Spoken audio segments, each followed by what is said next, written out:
Against an empty carriage, at the end of the lonely hall, were 3 imposing ponies, leaning in a disinterested and bored pose.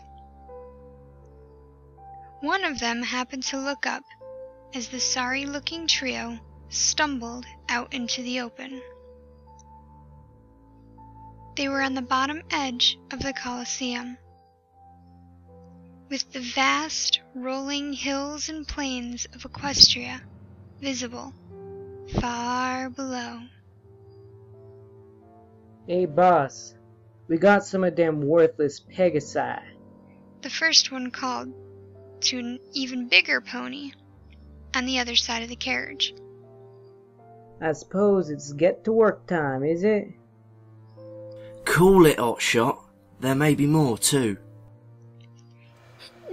No, I was the last student to go. Scootaloo spoke in sobs. Orion could only hang his head. It's...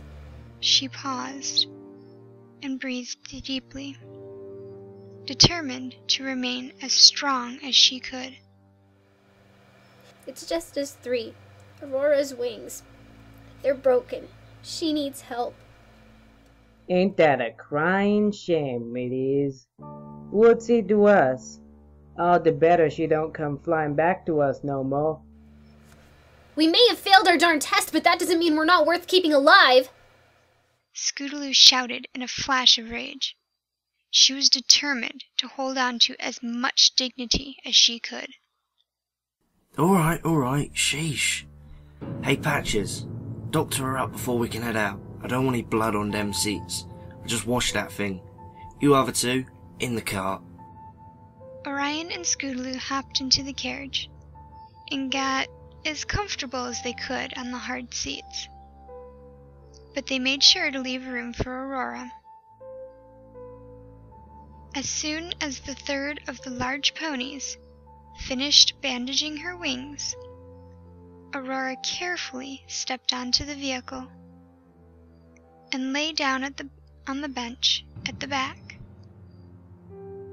Scootaloo inched closer to her and leaned down to talk as the door to the carriage slammed shut. The boss pony was inside the back, standing by the door, watching them. So... Scootaloo began quietly, trying not to speak too loud. So, you're Aurora? I'm Scootaloo. I'm sorry we had to meet like this. Any meeting of a friend is a welcome meeting. Aurora spoke gently, with sincerity in her eyes. We did our best. That's all we can say. That's all any of us can say. Who's to say that the city of the deported isn't a good one, anyways? The thought struck Scootaloo as she considered it. No one was ever told about where the Pegasi were brought. Most ponies considered it to be some odd land, like where the zebras hailed from. And that made Scootaloo realize something even more profound. Hey, if where we're taken is where Zakor is from, then there's gotta be a way to get back. It's not as if we're banned from Equestria. Fluttershy, an old friend of mine, she's a Pegasus who lives in Ponyville. She never passed flight school. She never took her test. They've never come and taken her away. Exactly. Aurora agreed with a nod. Orion, overhearing, offered his thoughts. I think the reason we're sent far away is because no pony from Cloudsdale ever wants to admit that someone who failed flight school could ever come from their city. What a sickening, horrible place now that I think of it. I never want to go back. Maybe that's why no Pegasus ever comes back. They just don't like Cloudsdale. You worthless ponies can hardly call yourself Pegasus. Boss spoke from the door. He was swaying ever so slightly as the carriage was lifted and moved to an unknown location. Useless failures is what you are. No pony comes back from exile, regardless of reason. Can't even pass your friggin' test. You three make me sick. Scootaloo jumped up from her seat, lifted herself into the air with her wings, and dove, legs first at Boss. You shut up about us! You have no right to treat others like this! Boss raised a hoof and backhanded Scootaloo out of the air, onto the floor. I can treat you however I want. You hardly classify as ponies to Cloudsdale, or any of Equestria for that matter. Now sit down and shut up until you get to your destination. Where are we being taken anyways? Not like we can tell anyone now, and I'm sure as the deliverers, you guys should know. Orion cautiously reasoned. Shoot if I know. We hand this carriage off to the ponies in suits, and we get a bag full of coins to keep quiet about the whole thing. It's how it's always been, for 1,000 years. The three fillies huddled together again, scared of the unknown. They kept quiet and waited through the unbearable trip, all lost in their own thoughts. Friends, family, loved ones, and pets, all will never see them again, and some would never find out why. An hour passed, and then another. Finally, the uncomfortable quiet was broken by a sudden lurch as the carriage stopped in its flight. Ah, Boss smiled. there's my stop. You ponies play nice now. Have fun in wherever the heck you're sent to. The carriage door shuffled open, and Boss hopped out with a gust of cold wind. It was dark outside, with hardly any light to see at all. Scootaloo stared outside and saw another figure staring in. It was dressed in a black suit, its tail dyed an unnatural black that never occurred in nature. Its face was covered by a dark, loose-fitting mask, concealing its mane. All that was visible were rose-colored eyes, staring indifferently at the three ponies inside. They stopped on Scootaloo momentarily, unrecognizing, but she stared back. A second passed. The dark pony slammed the door shut, and the carriage took off once again. At least we can talk now. Aurora whispered in the dark. But they had nothing to talk about.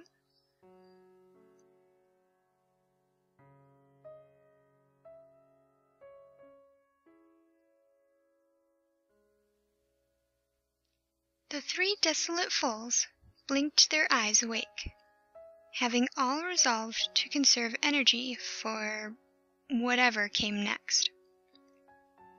With a loud, scraping noise, the doors shook and then swung wide open. Several more ponies, obscured by masks and suits, were moving around the area. Scootaloo blinked against the light from what she was seeing. They were in a cloud building. As her eyes adjusted, she noticed more details. Several of the blackened ponies were rushing about, holding some clipboards, some carrying briefcases, and other important-looking items on their backs. The complex was full of machinery and signs. Pipes ran along the ceiling, and a loud whirr ran in the background, occasionally joined with other industrial sounds, such as crashes and alarms. Scootaloo gasped. This place, the architecture, it's all so familiar. I think we're in the weather factory. Orion frowned. That can't be right. We were traveling for way too long. We've got to be far away from Equestria now, not to mention the city. Actually, Scootaloo may be right. Aurora mused. I noticed it was maybe the same amount of time from when we left the Coliseum to the place the carriage drivers swapped, that it was from the swap place to here. But I don't know. I'm confused. Maybe that's just a coincidence. Welcome, mules. A large and powerful voice commanded. Several of the suited ponies moved to make way for a deep, dark red Pegasus, dressed in a white lab coat. You degenerates are probably wondering where exactly you are. Stupid fillies, you're in Cloudsdale, the Rainbow facility to be correct. Allow me to show you around. What's going on here? Do you expect to use us as slaves? Because I'd rather be deported, thanks. Scootaloo yelled. Orion and Aurora got off their seats and stood behind Scootaloo, nodding in agreement. Like you failures have a choice. You'll be here for the rest of your lives. Oh, I'm sorry, where are my manners? I am Dr. Atmosphere. My degree isn't a medical one, I shall reassure you, in case you're picturing some dreadful surgery going on behind the scenes. Strange how so many worthless Pegasi get that idea. No, my degree is in engineering. I'm one of the 4 cults in this facility. I'm sure you've all had the tour of the lower factory, no? The 3 ponies nodded slowly, unsure of what was going on. Excellent. Who can tell me where the tour begins? Orion spoke up first. Where the spectre comes from, upstairs and is mixed. Very good. What a pity you're utterly useless to the flock. You could have been a smart one. Dr. Atmosphere smiled sadistically and patted Orion on the head. But today, we're on the upper floor. Please follow me, and don't get too far behind, or one of my helpers will be forced to encourage you. With that, she winked at the suited ponies. With nods, 3 of them at the rear leaned forward and jabbed each of the Pegasi with tasers, shocking them to the ground.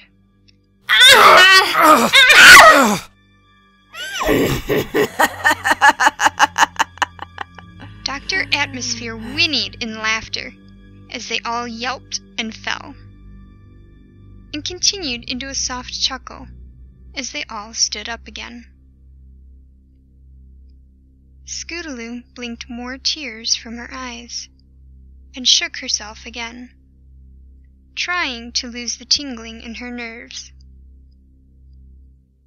She turned and quickly looked at each of the suited ponies, catching them in the eye when she could.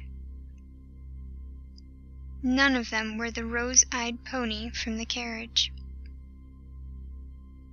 Begrudgingly, she started walking behind the red engineer. You simply must be careful in this department. Dr. Atmosphere began in a tone not unlike many tour guides in the lower floors. There's plenty of nooks and crannies and vents and vats one could fall into. One must be careful not to hurt themselves. After all, You're all hopeless as it is, any more so, and even we couldn't use you. She glanced behind herself maliciously as the three foals frowned in insult. They were walking down a series of halls with vibrating machines and assembly lines lining the way, occasionally ducking under a low-hanging wire or carefully stepping over some steaming pipes. As they walked, though, the building became colder and colder. All three were watching, sensing, looking for any way out. But they couldn't see any. Now let me tell you a story. Cloudsdale is where the weather is made. Without us, the rest of Equestria would starve, freeze, drown, and generally be a not very happy place. That gives us a special honor, one that can't be tainted by, incompetent fools like you. How could the world look up and trust us if Pegasi like you were flying around wearing the Cloudsdale name? No, we need to do something with all of you. And then we got this delicious idea. One day, over 1,000 years ago. Those were some smart ponies back then, I'll say. You don't find too many of them these days. But I digress. Here now, through these doors, quickly now, before more encouragement is supplied. Dr. Atmosphere opened a heavy-looking door in a cramped corridor and offered a hoof inside. Scootaloo stared up at her. She glanced at a suited pony. Scootaloo and the others walked inside as she laughed again. Enjoy the rest of your pitiful life. And with that, the door slammed closed.